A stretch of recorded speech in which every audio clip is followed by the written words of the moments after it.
మీరు red book కనుకండి, వాళ్ళందరూ red book అంటే చెమటలు పట్టి ఒక్కొక్క రాష్ట్రం వదిలి వెళ్ళిపోయి హాస్పిటల్లో ఊరికే జాయిన్ అయిపోతున్నారు.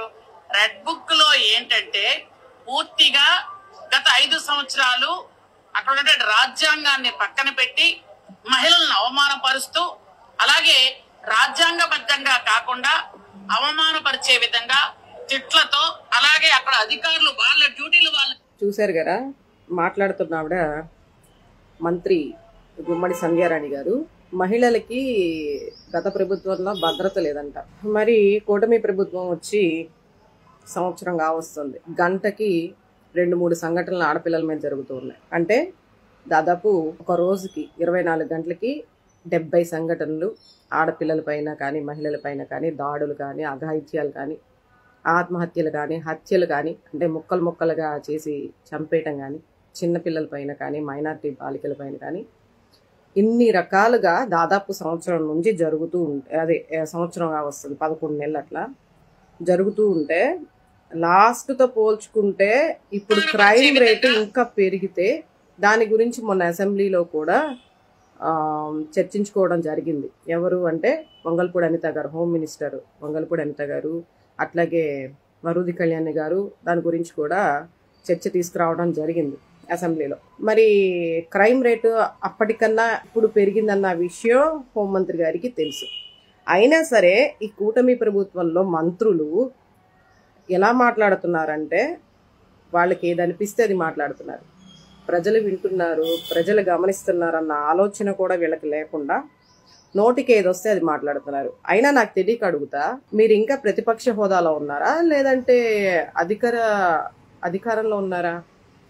అంటే ఇప్పుడు జగన్మోహన్ రెడ్డి గారి ప్రభుత్వం నడుస్తుందా, కూటమి ప్రభుత్వం నడుస్తుందా? కనీసం అవన్నా దృష్టిలో పెట్టుకొని మాట్లాడతారా అంటే అవి కూడా లేదు. ఎంతసేపటికి జగన్మోహన్ రెడ్డి గారు గత ప్రభుత్వంలో మహిళలకి రక్షణ లేదు, మరి ఈ ప్రభుత్వంలో మహిళలకి రక్షణ భద్రత ఎవరిస్తారు? రాబోయే 5 ఏళ్లలో ఇస్తారా? ఇప్పుడు జరుగుతున్న వాటి గురించి చెప్పండి అమ్మా అంటే ఎప్పుడో జరిగే వాటి గురించి ఏదో అంటే మైకులు తీసుకొచ్చి ముందు పెట్టగానే ఏదో ఒకటి మాట్లాడాలని చెప్పేసి మాట్లాడేస్తే ఎలా జరుగుతుంది? నిన్ననే చూసాం మనం రాజమండ్రిలో నాగాంజలి అనే పాప దాదాపు 13 రోజుల నుంచి మృత్యువుతో పోరాడి నిన్న చనిపోవడం జరిగింది. నిన్ననే కదా మనం చూసింది. నిన్నంతా కూడా దాని గురించి తన డెడ్ బాడీని పోస్ట్ మార్టానికి పంపించారు. తన చావుకి కారణమైన వాళ్ళు పైన ఎటువంటి యాక్షన్ తీసుకున్నారు, ఎంత తొందరగా చర్యలు తీసుకుంటున్నారు, అంత క్లియర్గా పాప సూసైడ్ నోట్లో రాసి పెట్టినా కూడా ఫలానా వ్యక్తి దీపక్ అనే వ్యక్తి వల్లనే నేను ఈరోజు ఆత్మహత్య యత్నం చేసుకున్నాను, అతను లైంగిక వేధింపులు తట్టుకోలేకనే నేను ఈరోజు ఇలా చేసుకోవడం జరిగిందని చెప్పి తనకై తాను అనస్థీషియాని ఎక్కువ మోతాదులో తీసుకొని ఇంజెక్ట్ చేసుకొని దాదాపు 13 రోజులు బెడ్లోనే ఉండి మృత్యువుతో పోరాడి నిన్నటికి చనిపోవడం జరిగింది.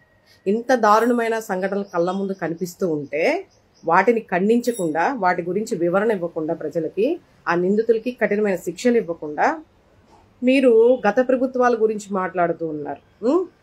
చూసుకుంటే మొన్న కూడా ఒక సంఘటన, ఒక ప్రేమోన్మాది తల్లి కూతుర్ల మీద దాడి చేసి తల్లి చనిపోయింది. మరి ఇంకొక చోట కడప జిల్లాలో వచ్చేసి ఒక స్కూల్ పిల్లల్ని, కంప్యూటర్ నేర్పించే మాస్టారు స్కూల్ పిల్లలు 11-7 సంవత్సరాల పిల్లల్ని పెళ్లి చేసుకుంటావా, లేచిపోదామా అని చెప్పేసి మాట్లాడుతూ ఉంటే తల్లిదండ్రులు వెళ్ళి బాగా దేహశుద్ధి చేశారు. కనీసం అదన్నా చేయండి. మీ ప్రభుత్వం వల్ల, కూటమి ప్రభుత్వం వల్ల మహిళలకి రక్షణ భద్రత లేదని కళ్ళ ముందు కళ్ళకి కనిపించినట్లుగా అందరికీ కనిపిస్తుంది. ప్రజలందరూ చూస్తున్నారు కదా. మరి మీ కూటమి ప్రభుత్వంలో అసలు చట్టం పనిచేస్తుందా అనేది కూడా ప్రజలకు అనుమానాలు వస్తూ ఉన్నాయి. మీ వల్ల కాకపోతే, మీకు చేత కాకపోతే కనీసం అక్కడ ఉన్నటువంటి ప్రజలకు అప్పచెప్పేయండి. వాళ్ళే ఆ నిందితులకి సరైన శిక్ష ఏంటనేది అప్పటికప్పుడు వాళ్ళే వేయడానికి అవకాశం ఉంటుంది. మీరు ఇలా సొల్లు కబుర్లు చెప్పుకుంటూ కాలయాపన చేసుకుంటా, వాళ్ళ మీద వీళ్ళ మీద చెప్పుకుంటా, జగన్మోహన్ రెడ్డి మీద పడి ఏడుస్తా, ప్రభుత్వం అయిపోయి కూడా వైఎస్ఆర్సీపీ అధికారం నుంచి దిగిపోయి కూడా 12 నెలలు అయిపోతా ఉన్నప్పటికీ ఇంకా జగన్మోహన్ రెడ్డి గారి గురించి, గత ప్రభుత్వం గురించే మాట్లాడుతూ ఉన్నారు. సరే, ఇంకొక ఆవిడ మాట్లాడే విధానం పూర్తిగా విందాము. పోలీసులు, అధికారులు వాళ్ళ డ్యూటీలు వాళ్ళు చేయట్లేదంట గత ప్రభుత్వంలో. మరి ఈ ప్రభుత్వంలో చక్కగా పనులు చేసేస్తున్నారు. పోలీస్ స్టేషన్కి వెళ్ళి మాకు అన్యాయం జరిగిందని ఆడపిల్లలు వెళ్ళి పోలీస్ స్టేషన్లో కంప్లైంట్ ఇస్తే దిక్కులేదు, దాని గురించి పట్టించుకునే వాళ్ళు లేరు. పలానా వాడు మాకు ఇలా చేశాడని చెప్పేసి మొత్తం మీడియా ముందుకు వచ్చి ఆడవాళ్ళు వాళ్ళు చెప్పుకుంటున్నా కూడా, వాళ్ళ గోరు వెళ్ళబుచ్చుతున్నా కూడా స్పందించినటువంటి ప్రభుత్వం మీది.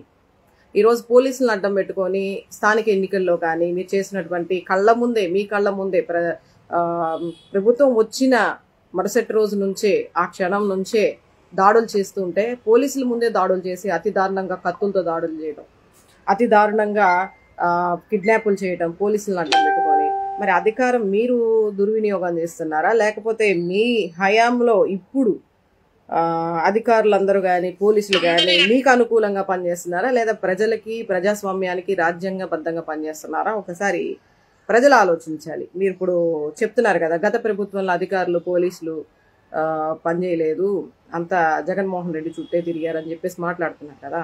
మరి ఇప్పుడు మీరు చేస్తున్నది ఏంటో ఒకసారి మన స్థానిక ఎన్నికల్లో కానీ, అంతకుముందు ఎన్నికల్లో కానీ, ఇప్పుడు జరుగుతున్నటువంటి సంఘటనల పైన కానీ పోలీసులు ఎదురుగుండానే అధికార పార్టీ వాళ్ళు ఏ విధంగా రెచ్చిపోతున్నారో, సామాన్య ప్రజల మీద ఏ విధంగా వెళ్ళిపోతున్నారో, ఈ రోజు సంఘటనలు పెరిగిపోతున్నాయంటే దానికి బలమైన కారణం ఏంటనేది కూడా ప్రజలకు తెలుసు. మీరు అంత విచ్చలవిడితనంగా రెడ్ బుక్ రాజ్యాంగాన్ని మేము అమలుపరుస్తున్నాం, దాన్ని చూస్తే అందరికీ భయం వేస్తుంది, వాళ్ళందరికీ ఆ మాట ఎత్తకండి అని చెప్పేసి మీరు మాట్లాడుతున్నారు, చాలా వ్యంగ్యంగా మాట్లాడుతున్నారు కదా. ఒక మహిళ అయ్యండి, ఒక మహిళా మంత్రి అయ్యుండి మీరు ఇలా మాట్లాడడం అనేది ఇది ప్రజలు మెచ్చే విషయం కాదమ్మా. నిజంగా కూడా ఫస్ట్ మీరు అధికారంలోకి వచ్చారు, అధికారంలోకి వచ్చి 11 నెలలు అవుతుంది. వచ్చిన దగ్గర నుంచి ప్రజలకి మీరు ఏం చేస్తున్నారు, మీరు ఇచ్చిన మాటలు నిలబెట్టుకుంటున్నారా? మరీ ముఖ్యంగా మీరు ఎన్నిసార్లు నుంచి ఎన్నికల్లో పోటీ చేసినా ఓడిపోతూ వచ్చినప్పటికీ ఈసారి ఏదో అదృష్టం బాగుండి మీరు గెలిచారు. మీ ప్రాంతంలో మీరు ఏ సంకల్పంతో మీరు అధికారంలోకి వచ్చారో ఒకసారి మీ ప్రాంతానికి మీరు ఏం చేయాలనుకుంటున్నారో అనేది కూడా దాని మీద దృష్టి పెట్టండి.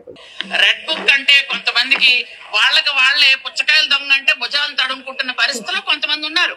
వాళ్ళు అందుకని భయపడుతున్నారు. ఎందుకంటే వాళ్ళు చేసిన అక్రమాలు, అన్యాయాలు, ద్రోహాలు, నేరాలు, కుట్రలు అవన్నీ వాళ్ళకి తెలుస్తున్నాయి, బయటకు వస్తున్నాయి. కాబట్టి అవన్నీ వాళ్ళకి భయపడి అంటున్నారు తప్పగాని మేమైతే సంక్షేమ అభివృద్ధి పాలన చంద్రబాబు నాయుడు గారు 2 కళ్ళలా ముందుకు వెళ్తుంది కాబట్టి ప్రజలందరూ క్షేమంగా ఉన్నారు. సంక్షేమ అభివృద్ధి పాలన అంట, సంక్షేమ అభివృద్ధి పాలన 2 కళ్ళు లాంటివంట. వాళ్ళ నాయకుడు 2 కళ్ళలాగా ఆ రెండింటిని ముందుకు తీసుకెళ్తున్నారంట. ప్రజలందరూ కూడా చాలా సంతోషంగా ఉన్నారంట. ఒక్కసారి ఆ మాట మీడియా ముందు కాదండి, ప్రజల మధ్యలోకి వచ్చి ఆ మాట చెప్పండి. ప్రజలు మేము చేసే సంక్షేమ అభివృద్ధి వల్ల చాలా సంతోషంగా ఉన్నారు, మీకు అన్ని అందాయా, మీకు ఇచ్చిన హామీలన్నీ సక్రమంగా మీ ఇంటికి చేరుకుంటున్నాయా అని ఒక్కసారి మీరు ప్రజల మధ్యలోకి వెళ్తే తెలుస్తుంది. మొన్న కూడా మీరు మీ ప్రాంతంలో ఏదో పర్యటన చేస్తూ ఉంటే మీకు అర్థమయ్యే ఉంటుంది ప్రజల్లో వ్యతిరేకత ఏ విధంగా ఉంది అనేది. మంచినీటి కోసం బిందెలు పట్టుకొని రోడ్ల మీద మీరు పర్యటన చేస్తూ ఉంటే ఆడవాళ్ళందరూ మంచినీరు లేదని చెప్పేసి 5 నెలల నుంచి వాళ్ళు ఇబ్బందులు పడతా ఉంటే త్రాగునీరు కోసం, అక్కడ మీ వ్యతిరేకత ఏంటిని, మీ సమాధానం ఏంటి, వాళ్ళ సమాధానం ఏంటి అనేది అక్కడే అర్థమైపోతుంది కదా.